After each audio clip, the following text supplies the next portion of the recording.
시사평 시간입니다. 유명한 사람의 글이나 평론을 소개하는데요. 오늘 유명한 사람은 중앙일보의 오병상 칼럼니스트인데요. 이분 참 글 맛깔스럽게 쓰시는 분인데 중앙일보 구독하시는 분들은 잘 알죠. 제목이요. 민주당이 한동훈을 못 이기는 이유. 잘 분석했습니다. 읽기에 앞서 여러분 구독 눌러주십시오. 큰 힘이 됩니다. 100만 가게 도와주십시오. 아직도 안 누르셨다고요? 도와주세요. 구독 버튼 눌러주세요. 그대로 읽어드립니다. 1번 민주당이 한동훈 법무부 장관을 때린다며 오히려 키워주고 있습니다. 민주당은 19일 국회 예산결산위원회에서 한동훈을 집중 공격했습니다. 오히려 좌충수 같습니다. 예산심사와 무관한 한동훈 때리기가 엉뚱했고 내용면에서도 한동훈이 앞섰습니다. 어차피 한동훈이 이길 수밖에 없는 게임입니다. 19일 한동훈의 득점 포인트를 보면 명확합니다. 첫 번째 득점, 민주당 김한정 의원이 정치검사가 출세한다는 시중 통념이 왜 있냐고 묻자 한동훈은 지난 3년이 가장 심했다. 그런 과오를 범하지 않기 위해 최선을 다할 생각이라고 답했습니다. 두 번째, 김한정이 검언 유착 의혹과 관련해 한동훈이 검찰에 휴대폰 비밀번호 제출을 거부한 것을 비판하자 한동훈은 이재명 전 지사도 비슷한 땡땡이라고 찔렀습니다. 이재명 역시 2018년 친형 정신병원 강제 입원 수사 과정에서 비밀번호는 알려주지 않았습니다. 세 번째, 김승원 의원이 자신의 뜻에 안 맞는 친문 검사들을 한직 법무연수원으로 몰아넣은 것이 정당하냐고 질문하자 한동훈은 저도 연수원에서 근무했고 충실히 근무했던 기억이 있다고 답했습니다. 3번, 한동훈의 유리한 결정적 배경은 문재인 정부 시절 민주당이 했던 잘못이 있고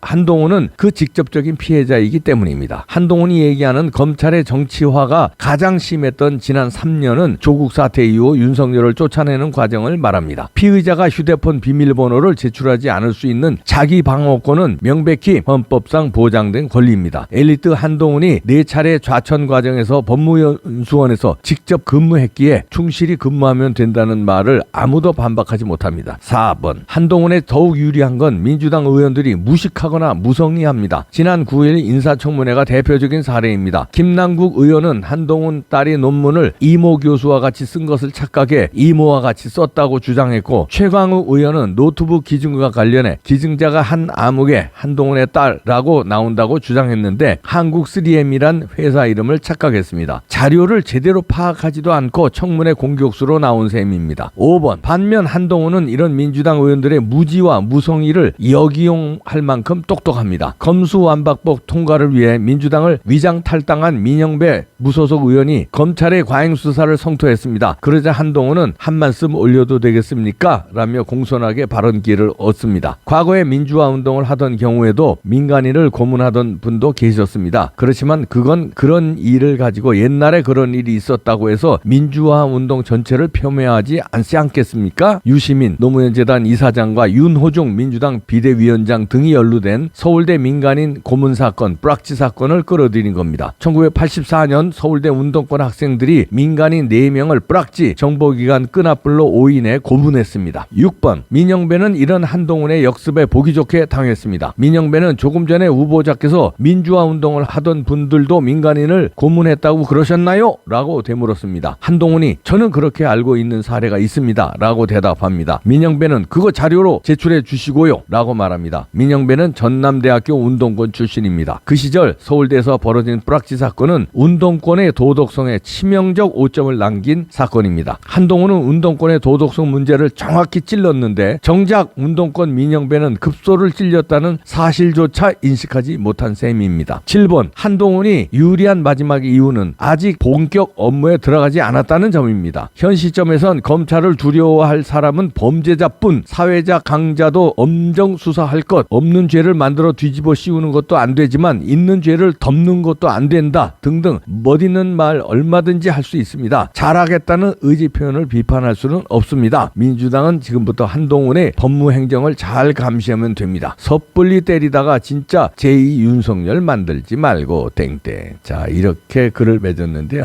예리하게 잘 썼죠. 민주당이 한동훈을 키우고 있습니다. 민주당과 문재인이 윤석열을 키워서 대통령으로까지 만들었어요. 1년 만에 대통령 됐습니다.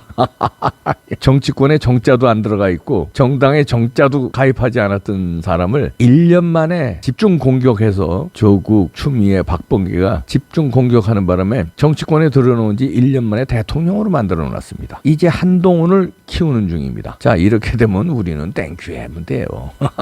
왜냐하면요, 우리는 불안했다가 윤석열 대통령 당선으로 아휴 한숨 났다, 최소한 5년은 벌었네, 이렇게들 계산하는 사람 많습니다. 그런데 이제 10년 더 벌게 생겼습니다. 한동훈이 아니 지금부터 키우니 5년이면요 한동훈은 엄청 거물이 돼 있을 겁니다. 1년 만에 윤석열을 대통령으로 만들었는데 지금부터 5년을 이들이 뻔해요 계속 키울 거 아닙니까? 수그러들겠습니까? 계속 한동훈 때릴 겁니다. 때리면 한동훈은 크는 거예요. 상대가 안 돼요. 상대가 돼야지. 그러니까 계속 건들면 건디는 대로 커지는 겁니다. 원래 법무부 장관은요 거물급이거든요. 황교안 법무부 장관도 거물이잖아요. 법무부 장관 하다 총리하다 대통령 권한대행도 했고요. 문재인 정권 엉망인 정권에서도 보십시오. 법무부 장관들 다 그래도 거물급들이 했잖아요. 조국, 추미애, 박범계 나름대로 저 짝에서 거물급들. 좌파들, 주사파들에서 인기 있고 난다긴다 하는 사람들 아니에요. 그런데 그냥 놔둬도 한동훈은 거물이에요. 왜냐하면 법무부 장관이 임명됐으니까. 그리고 스펙이 너무 좋아요. 스펙뿐 아니라 뭐 외모, 패션, 뭐 감각, 그다음에 스마트한 그 임기응변 능력 상대가 안 돼요. 그런데다가 가만히 놔둬도 거물 될 판인데 자꾸 거물 만들기를 때립니다. 계속 키워줘요. 그러면 조심스럽게 얘기하면 상대가 없어질 겁니다. 아마 5년 후는요 민주당은 물론이고 국힘당에서도 잠룡들 있잖아요. 제가 볼 때는 게임이 안 될 거예요. 지금 잠룡들 뭐 오세훈, 뭐 원희룡, 뭐 또 누가 있어. 제가 볼 때는 상대가 안 될 겁니다. 한 2-3년 지나면은 한동훈은 이미 멀찌감치 킹메이커가 아니라 완전히 차기 주자로 우뚝 설 겁니다. 민주당엔 지금 싹쓸이 당했잖아요. 없잖아요 민주당에. 그런 판에 국힘당도 싹쓸이 당하고 한동훈의 완맨쇼가 앞으로 2-3년 후면은 펼쳐질 겁니다. 그걸 누가 만들었어요? 민주당 이것들이 만드는 거야. 멍청한 놈들이.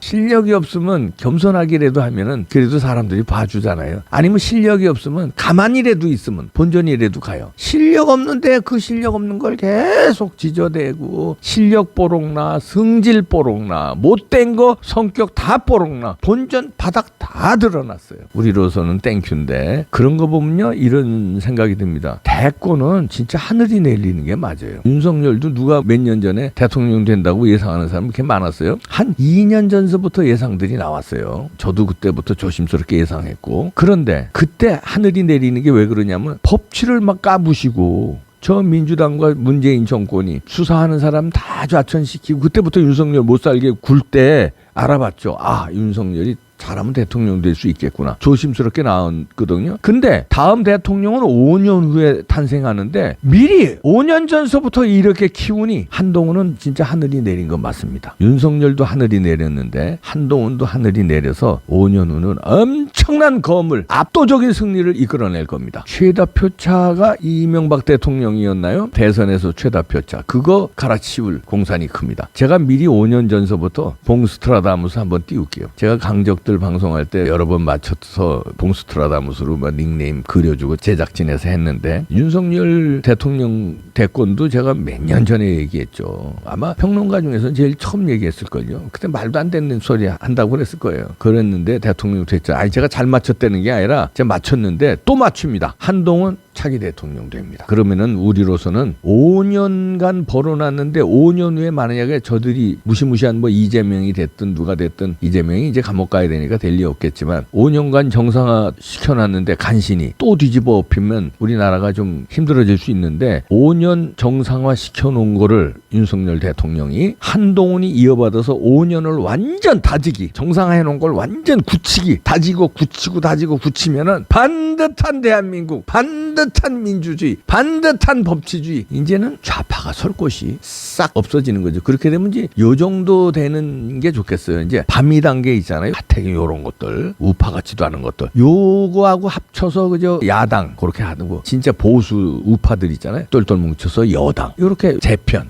정계 개편이 이루어지는데 그냥 당 이름만 바꾸고 이 사람들이 이 앞집 사람도 이리 가고 저러 가는 정계 개편이 아니라 완전히 프레임 정치 체제에 지금의 진보 주사파 이것들은 싹 소멸되고 싹 역사의 뒤안길로 가고 이준석류의 그 사이비 우파들이 진보 좌파가 되고 애들은 그쪽하고 별 차이가 없는 애들이니까 하태경 이런 애들 그렇게 가서 하나의 당으로 바미단계가 이게 다시 헤쳐 모여서 되고 보수 우파 진정한 보수 우파가 굳건하게 한 당으로 자리매김해서 사이비 중도 보수인데 그 좌파나 마찬가지 요 당 하나 보수 우파 굳건한 당 지금의 주사파 뭐 이런 문재인빠들 떨거지들은 완전히 소멸 지금 우리가 말하는 지금 정의당 세력 있잖아요 정의당 세력이 한 2, 3%밖에 안 되잖아요 그렇게 완전히 찌그러들어서 문빠들은 2, 3%로 찌그러들고 그런 식으로 정계 개편이 되는 날이 올 수 있겠습니다 그러면 이제 나라가 그나마 반듯해지는 거예요 자 그런 날 기대하시죠 네 그렇게 됩니다 역사는 그렇게 흘러가는 거예요 그래서 하늘이 대권을 내린다는 겁니다 한동훈을 벌써부터 기운이 이런 천운이 어디 있습니까 천운을 타고난 윤석열에 이어서 그 동생 한동훈이